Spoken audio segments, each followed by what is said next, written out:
প্রিয় দর্শক, আসসালামু আলাইকুম। এসএন রাজু মামুন নিউজে আপনাদের সবাইকে স্বাগতম। আমি আছি আপনাদের সাথে রাজু মামুন। প্রিয় দর্শক, আজকের নিউজে থাকছে সুদ না দিলে গুম হারাম, গ্রামে দেখা দিল সুদখোর আতঙ্ক ইউনিট।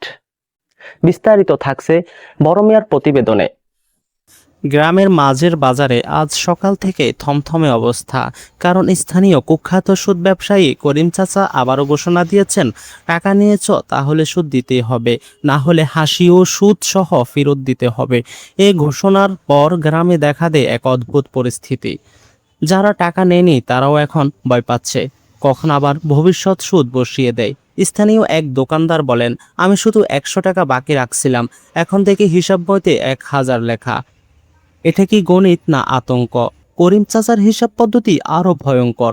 আজ 100 টাকা নিলেই কাল হয় 150, পরশু হয় 300।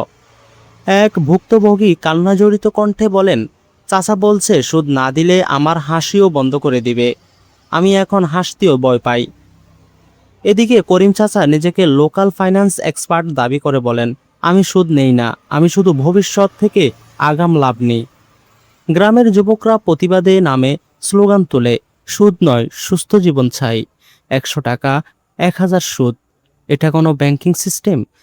করিম চাচা অর্থনীতির ভয়ঙ্কর অ্যালগোরিদম। মিছিলে একজন যুবক ব্যানার ধরে লেখে, আজ 50 টাকা, কাল 500। এটা কি লোন নাকি টাইম ট্রাভেল?